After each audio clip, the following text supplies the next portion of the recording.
স্বরাষ্ট্র উপদেষ্টা lieutenant general অবসরপ্রাপ্ত মোহাম্মদ জাহাঙ্গীর আলম চৌধুরী বলেছেন, ভারতের সাথে আমাদের বন্দি বিনিময় চুক্তি রয়েছে। সেই চুক্তির মাধ্যমে শেখ হাসিনাকে ফিরিয়ে আনার চেষ্টা করা হবে।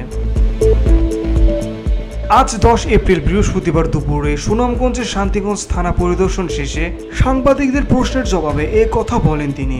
স্বরাষ্ট্র উপদেষ্টা বলেন, কিছু জায়গায় মবের ঘটনা ঘটছে, তবে আমরা প্রতিকার নিয়েছি। যে জায়গায় মবের ঘটনা ঘটছে সেখানে ব্যবস্থা নেওয়া হয়েছে। ভবিষ্যতে এরকম ঘটনা ঘটলে আইনের আওতায় নিয়ে আসা হবে। বসুন্ধরা, উত্তরা, বনশ্রী, কুড়িল ও বাড্ডা সহ রাজধানীর বিভিন্ন স্থানে অভিজাত ও অত্যাধুনিক মানের ফ্ল্যাট কেনার এক নির্ভরযোগ্য প্রতিষ্ঠান প্লেজেন্ট প্রপার্টিজ লিমিটেড। তাই আপনার স্বপ্নের আবাসনের জন্য আজই যোগাযোগ করুন। Pleasant properties limited, where destiny matures eventually। এ সময় আইন শৃঙ্খলা স্বাভাবিক রয়েছে উল্লেখ করে তিনি বলেন, সাধারণ মানুষ আমাদের আরো 5 বছর থাকতে বলছে।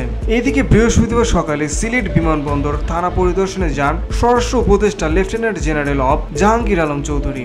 এ সময় গার্ড অব অনার দেওয়ার জন্য লাল গালিচা বিছানো দেখে পুলিশ সদস্যের ওপর ক্ষোভ ঝাড়েন তিনি। Beauty Bangla news desk.